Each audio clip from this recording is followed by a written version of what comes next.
हाँ, so gravitational potential for different bodies समझते हैं। हमने ग्रेविटेशनल पोटेंशियल का कंसेप्ट अच्छे से समझ लिया। अब यहाँ पर हमें कोई डेरिवेशन नहीं करना है, डायरेक्टली फॉर्मूला है वो याद रखने हैं, ग्राफ्स है वो पूछे जाते हैं वो समझने हैं और फिर याद रखने हैं। फर्स्ट स्टेप तो समझना है, ओके। और फिर तुम्हें डायरेक्टली न्यूमेरिकल पूछा जाए तो न्यूमेरिकल में वैल्यू पुट कर देंगे, ओके। यहाँ पे कोई डेरिवेशन हमारे सिलेबस में है नहीं, डायरेक्टली फॉर्मूला। तो जैसे हमने ग्रेविटेशनल फील्ड इंटेंसिटी के जो दो फॉर्मूला देखे थे, solid sphere and hollow sphere, वैसे ही दो फॉर्मूला देखने हैं। तो पहला लेते हैं हम सॉलिड स्फीयर। तो ये जो हमारा सॉलिड स्फीयर है उसकी सरफेस पर, मतलब से कैपिटल आर रेडियस पर जो सरफेस है वो, वहां पर ग्रेविटेशनल पोटेंशियल कितना होगा। तो अभी तो हमने देखा था वो थर्ड वाली डेफिनेशन, कोई भी ऑब्जेक्ट है उसके आर डिस्टेंस पर ग्रेविटेशनल पोटेंशियल कितना होगा, तो minus G M by R. तो minus G M by R, वो डिस्टेंस आर है तो इसका रेडियस है, तो ये वो खत्म, minus G M by R, done. अगर ये रेडियस से भी ज्यादा, ये स्फीयर से बाहर है, कोई ऑब्जेक्ट वो जो स्फीयर है उससे भी बाहर है, तो मतलब ये रेडियस जो है उससे भी ज्यादा रेडियस हो गई, तो मतलब से when R, small R is greater than capital R, in that case gravitational potential कितना होगा। अरे तो नीचे वो कैपिटल आर था उसकी जगह स्मॉल आर लिखो, तुम्हें तो डिस्टेंस ही चेंज करना है ना, तो minus G M by small R, done. ये दो वेरी इजी केस डायरेक्टली पता चल गया, जो पता है वही फॉर्मूला है। यहाँ पर नया फॉर्मूला तुम्हें याद रखना है, इनसाइड कोई भी ये रेडियस पर, मतलब ये जो जब तुम्हारा small R is less than capital R होगा कोई भी वैल्यू पर, तब तुम्हारा ग्रेविटेशनल पोटेंशियल कितना होगा। So that is minus G M by R, 1/2 में है, मतलब minus G M by 2 R भी बोल सकते हो तुम, याद रखना हो तो minus G M by R था वो तो एज इट इज है।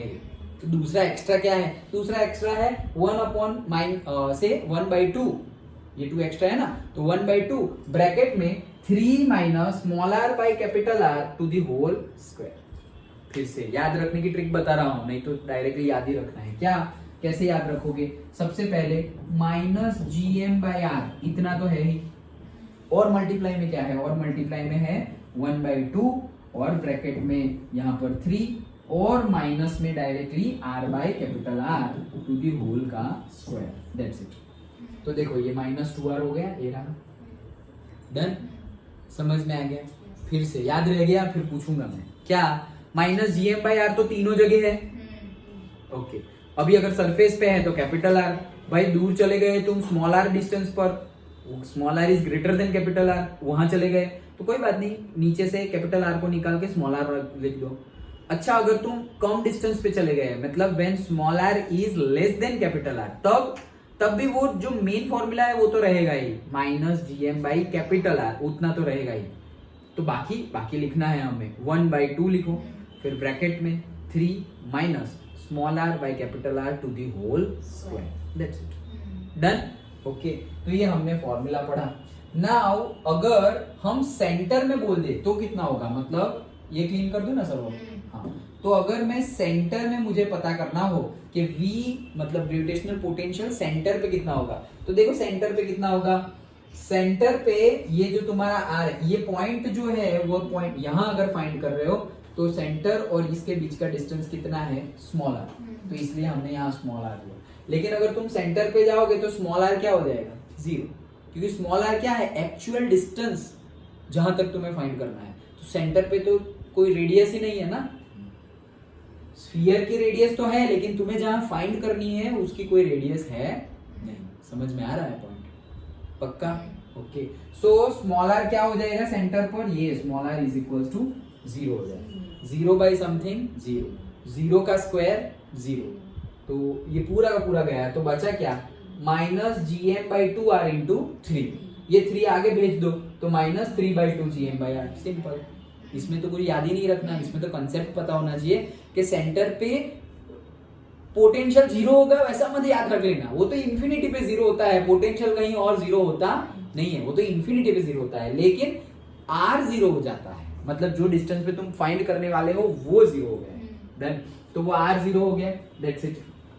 सो r 0 हो गया तो r की वैल्यू 0 पुट करो तो minus 3/2 G M by R आ गया। ओके, तो इसके लिए ग्राफ भी कभी कभी पूछ लेते हैं, तो देखो वेरी इजी। अभी ये सारे के सारे फॉर्मूला में माइनस है, इसीलिए हम ओरिजिन से डायरेक्टली नीचे से ही स्टार्ट कर रहे हैं। इसके पहले हमने ऊपर से स्टार्ट किया था, क्योंकि इंटेंसिटी में सब कुछ पॉजिटिव था, यहाँ पर नेगेटिव है तो नीचे ही ड्रॉ करना पड़ेगा। अब नीचे सेंटर पे कितना है, -3/2 GM/R। तो मान लो कि ये मेरा सेंटर है, वहां पर वैल्यू कितनी है, -3/2 GM/R। अब मेरी ये जो डिस्टेंस है स्मॉल r वो बढ़ रही है, तो वहां से क्या हो गया, -GM/R हो गया। डन। ओके, तो ये एक्चुअल में हुआ क्या, यहाँ पे कोई वैल्यू थी और फिर वो हो गई -GM/R। तो ये जो -GM/R है वो तो यहाँ पर भी है -GM/R, मतलब उसके मल्टीप्लाई में कुछ था, अभी वो उसके मल्टीप्लाई में नहीं है। तो ये डिस्टेंस बढ़ा तो एक्चुअली ये वैल्यू क्या हो गई, कम हुई ना। वैसे बोलेंगे इंक्रीज हुई, क्यों इंक्रीज हुई बोलेंगे, कम भी हुई ऐसे भी बोल रहे हैं, और इंक्रीजर फिक्स कर लो क्या हुई, अरे दोनों सही है। मतलब कम हुई, मतलब ये जो वैल्यू है वो कम हो रही है। क्यों कम हो रही है, ये मल्टीप्लिकेशन तो है नहीं। ओके, इंक्रीज हो रही है क्यों बोल रहा हूं, क्योंकि नेगेटिव है ना, तो नेगेटिव में कम होना मतलब इंक्रीज होना ही हुआ ना। जैसे ऐसा मान लो कि ये -10 है तो ये -8 हो गई, तो मैं क्या बोलूंगा, ये बढ़ी या कम हुई। तो ये माइनस नेगेटिव, तुम किसकी बात कर रहे हो, विच इज ग्रेटर, उसकी बात कर रहे हो, तो -8 इज ग्रेटर देन -10।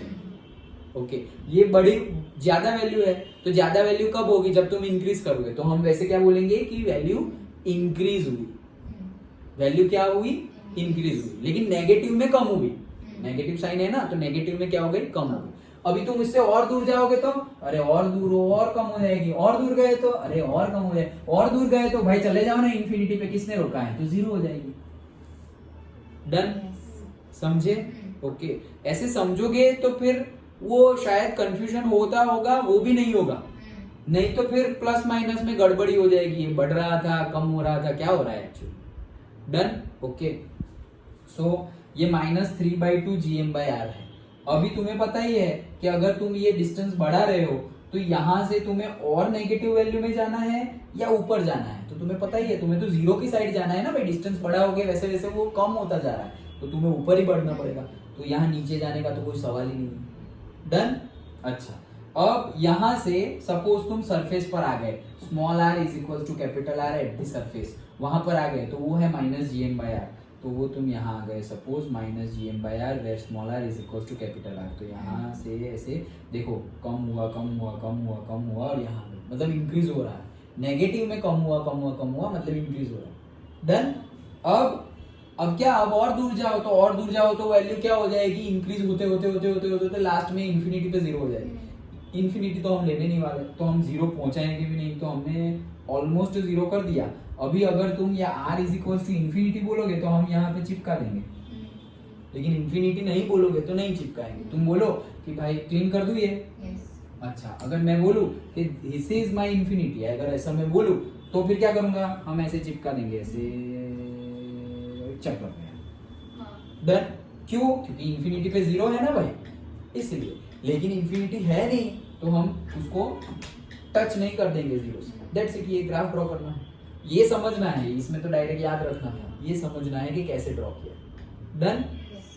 ओके, अब दूसरा आ जाते हैं हम होलो स्फीयर पे, मतलब जिसके अंदर मटेरियल ही नहीं है। फिर से सरफेस पर, तो सरफेस पर तो -GM/R। अच्छा, अरे दूर जाओगे तो वो R चेंज कर दो, -GM/R। तो देखो ये दो फॉर्मूला तो दोनों में सेम ही आ गए। अब अंदर की बात तो याद करो, अगर हमने ग्रेविटेशनल फील्ड इंटेंसिटी में ये दो केस देखे थे, तब अंदर की इंटेंसिटी क्या ले ली थी हमने, 0। याद है, होलो में अंदर की इंटेंसिटी जो है वो क्या ले ली थी, 0। वो क्यों 0 ली थी, क्योंकि ग्रेविटेशनल फील्ड इंटेंसिटी मतलब क्या है, ग्रेविटेशनल फोर्स। और ग्रेविटेशनल फोर्स कब लगेगा, जब कोई ऑब्जेक्ट होगा तो उसका मास भी होगा, लेकिन ये तो होलो है, मास ही नहीं है, तो कहां से ग्रेविटेशनल फील्ड इंटेंसिटी आएगी। डन, इसीलिए 0 लिया था। लेकिन यहाँ पर हम मास रिलेटेड कुछ बात नहीं कर रहे, हम तो ग्रेविटेशनल पोटेंशियल की बात कर रहे हैं, और ये तो वर्क डन है भाई, ये तो वर्क डन है। तो अभी ये वर्क डन 0 होने वाला नहीं, 0 तो कहां होगा, इन्फिनिटी पे। That's it. तो यहाँ पे 0 मत कर देना। तो इंटेंसिटी आई तो 0 है, पोटेंशियल 0 नहीं है। तो ये दोनों तो आ गए माइनस जीएम बाई आर। तो पोटेंशियल कितना होगा, जो सरफेस पे होगा ना वही होगा minus GM by R. Potential तो work done per mass. Correct, potential है वर्क डन पर यूनिट अगर 1 kg होगा तो per unit mass. So in this case you have to take 1 kg work done per mass. तो वो जो मास है उसको तुम 1 kg ले लो तो आ ही गया नहीं फॉर्मूला। ओके, क्यों ऐसा किया हमने, क्योंकि पर मास मतलब एक्चुअली यहां तो है ना मास, यहां तो है मास। ओके, जैसे एक ऑब्जेक्ट है, ये सब कुछ क्लीन कर दो, ये ऑब्जेक्ट है इतने डिस्टेंस पर से स्मॉल आर डिस्टेंस पर, तो उसका पोटेंशियल इतना है, मतलब यही क्या है मेरा वर्क डन पर मास। डन, पोटेंशियल मतलब अभी वो यहां पर आ गया तो उसका मास तो वहां से यहां आया तो उसका मास तो कम नहीं हुआ ना, मास तो जितना है उतना ही रहेगा। करेक्ट, तो मास जितना है उतना ही रहेगा तो मेरा वर्क भी उतना ही रहेगा। वो जरूरी नहीं है, इट डिपेंड कि यहां पर तुम्हारा ग्रेविटेशनल फोर्स चेंज हो गया, मतलब ग्रेविटेशनल फील्ड चेंज हो गया या नहीं हुआ, उसके अकॉर्डिंगली मेरा पोटेंशियल का वैल्यू आएगा। लेकिन वो भी है क्या, W बाई एम। और यहां पर अभी इसके अंदर जाऊंगा तो अंदर मास नहीं है, लेकिन ये जो मेरा ऑब्जेक्ट है उसको भले ही अंदर मास ना हो, अंदर मास नहीं है, लेकिन मेरा जो ऑब्जेक्ट है जिसको मुझे ले जाना है उसका तो मास होगा ना। समझ में आया, तो उसका मास कहाँ ले जाना है, मुझे यहाँ 0 तक ले जाना है। तो तुम यहाँ पर अंदर कहीं पर भी ले जाओ वो जो सरफेस पर है उतना ही रहेगा। अंडरस्टूड, और you can consider unit mass also. दोनों डेफिनेशन से, दोनों कंसेप्ट से तुम्हें यही आंसर मिलेगा। डन, तो इसमें तो सारे के सारे माइनस जीएम बाई आर, वहां पे 2 माइनस जीएम बाई आर, और एक जो है वो हमें याद रखना है क्या, minus GM by R into 1/2 into bracket 3 minus small R by capital R to the whole square. Done, फिर सेंटर पे स्मॉल आर को 0 कर दो तो वो हो जाएगा minus 3/2 GM by R. Done, पक्का। तो this is gravitational potential for different bodies. Okay, तो हमने आज ग्रेविटेशनल पोटेंशियल समझा डीपली, और उसके बाद ये जो 2 बॉडीज के लिए हमने इंटेंसिटी के फॉर्मूलाज जैसे लाए थे, जैसे सेम इंटेंसिटी का फॉर्मूला लाए थे, देखो सरफेस पे था जीएम बाई आर स्क्वायर, तो यहाँ पर भी वही रहेगा लेकिन आर चेंज हो जाएगा, और यहाँ पर चेंज हो गया था, याद करो मैंने बोला जीएम बाई आर स्क्वायर तो है ही, अब उसको तुम आर बाई आर से मल्टीप्लाई करो, so GM by R square, और याद रखने के लिए क्या होगा, small R into capital R, वो हो जाएगा आर क्यूब, तो वो सेंटर के लिए था। अभी ये वहां पर ग्राफ मिला था, एंड यहाँ पर भी जीएम बाई आर स्क्वायर और यहाँ पर भी GM by capital are square, लेकिन यहाँ इंटेंसिटी 0 क्योंकि वहां पर कोई मास है ही नहीं, दैट्स वाई वहां पर इंटेंसिटी 0। तो एक्चुअली ये दोनों केस, मतलब ये दोनों केस, लेकिन फॉर्मूला कितने बन गए, 1 2 3 1 2 3 6 और वहां 6, टोटल 12। तो 12 में से कोई भी केस गिवन हो सकता है कि भाई तुम्हारे पास सॉलिड स्फीयर है, तो ये 3 केस भी हो सकते हैं और वो 3 केस भी हो सकते हैं। फिर बोलेंगे ग्रेविटेशनल फील्ड इंटेंसिटी फाइंड करनी है, तो वो 3 को भूल जाओ, ये 3 को याद रखो। वो बोलेंगे ग्रेविटेशनल पोटेंशियल फाइंड करना है, तो ये 3 को भूल जाओ, वो 3 को लेके आओ, माइनस जीएम बाई आर वाला। डन, पक्का समझ में आया, श्योर, ओके। तो ये था gravitational field potential for different bodies.